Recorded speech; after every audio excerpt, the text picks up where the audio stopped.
उपस्थित सभी को दिल की गहराई से हार्दिक नमन अभिनंदन वंदन करते हुए एक 4 लाइन की श्रद्धांजलि गुरु जी के चरणों में समर्पित करते हुए कहना है मास्टर।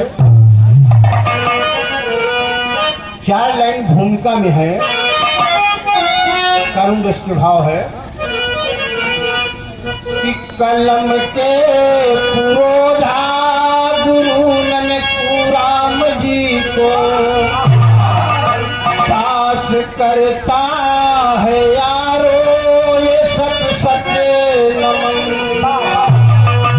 खूब शोहरत कमाया संगीत में आकर के, लेकिन उजड़ा याद लगता चमन। गजब 11 नवंबर की मंगलवार को हो गया, रोते सभी रोते धरती गगन। हरे सोना कभी लाल की हमेशा रहेगा,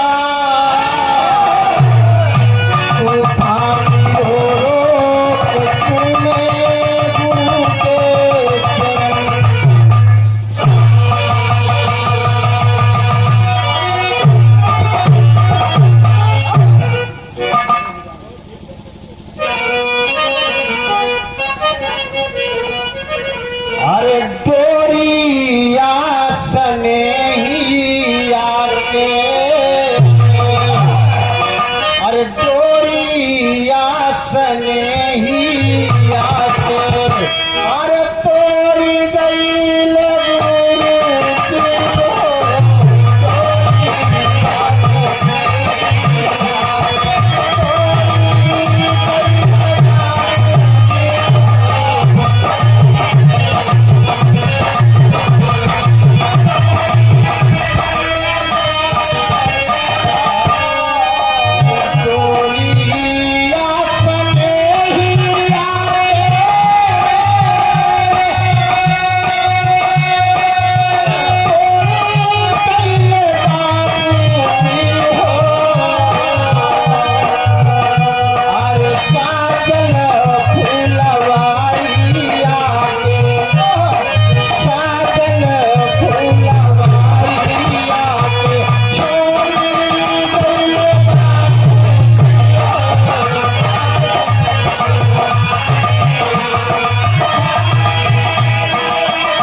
गुरुदेव जी आपकी निर्वेद के पावन धरती से चरणों में कोटि कोटि नमन है, आशीर्वाद की कामना है।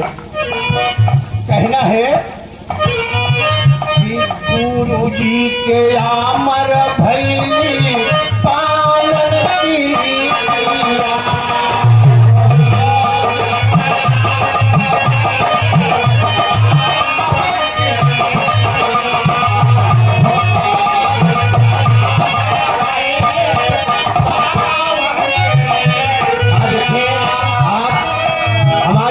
पूज्य गुरु जी के बड़े भाई के सुपुत्र आप माननीय श्री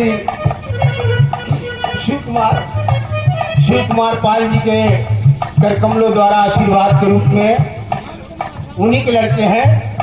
चरणों में कोटि कोटि नमन है कि गुरु जी के आमर भैली पावन की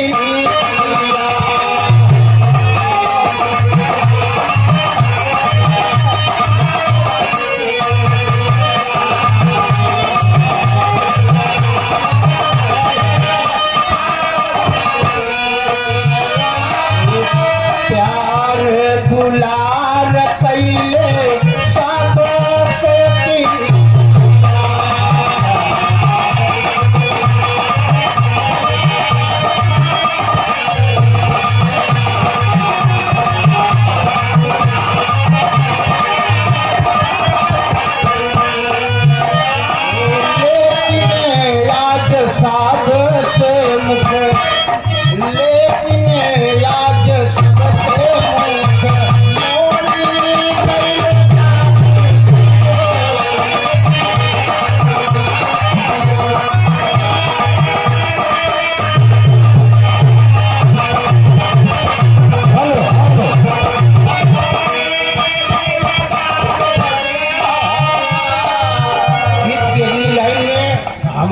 संचालक महोदय जी का इशारा हो रहा है। हाँ। कहना है